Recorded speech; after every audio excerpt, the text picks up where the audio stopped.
എൻ്റെ അണ്ടറിൽ ഒരുപാട് ട്രെയിനീസ് വരാറുണ്ട് കേട്ടോ. ഇന്റേൺഷിപ്പ് ചെയ്യുന്നവരുണ്ട്, അതുകൂടാതെ കോഴ്സ് കഴിഞ്ഞിട്ട് ട്രെയിനിങ്ങിനായിട്ട് വരുന്നവരുണ്ട്.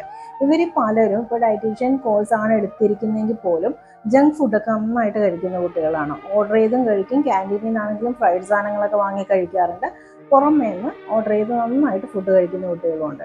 ഇതിൽ നിന്നൊക്കെ വ്യത്യസ്തമായിട്ട് ഒരു കുട്ടി വന്നിട്ടുണ്ട്. എറണാകുളം സെൻറ്റ് തെരേസസിലാണ് പഠിക്കുന്നതെന്ന് ഓർക്കണം.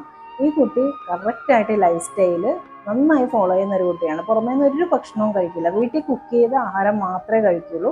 പിന്നെ അതുകൂടാതെ തന്നെ വർക്കൗട്ട് പ്രോപ്പറായിട്ട് ചെയ്യുന്നുണ്ട്. ജങ്ക് ഫുഡ് എന്ന് പറയുന്നത് ഒന്നും കഴിക്കാറില്ല. ഈവൻ ആരെങ്കിലും നിർബന്ധിച്ചാൽ പോലും ഒരു സ്വീറ്റോ കാര്യങ്ങളോ ഒന്നും കഴിക്കില്ല. ലൈഫ് സ്റ്റൈൽ വിട്ടിട്ട് ഒരു കാര്യവും അതിനില്ല.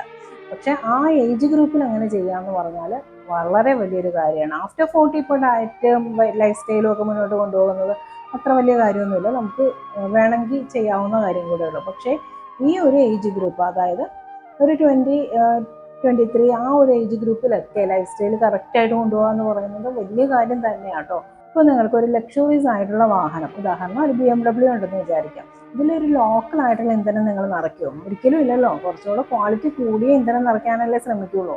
അതുപോലെ തന്നെയാണ് അതിനെക്കാട്ടിയൊക്കെ എത്രയോ വിലമതിക്കുന്നതാണ് നമ്മുടെ ഇന്റേണൽ ഓർഗൻസ് എന്ന് പറയുന്നത്. അപ്പോൾ അതുകൊണ്ട് തന്നെ അതിലേക്ക് ചെല്ലേണ്ട ഫ്യൂവലും നല്ല ക്വാളിറ്റി ഉള്ളതായിരിക്കണം. അതുകൊണ്ടാണ് എപ്പോഴും ലൈഫ് സ്റ്റൈൽ മോഡിഫിക്കേഷൻ ഇമ്പോർട്ടൻ്റ് ആയിട്ട് ഞാൻ പറയുന്നത്. മനസ്സിലായോ? Thank you.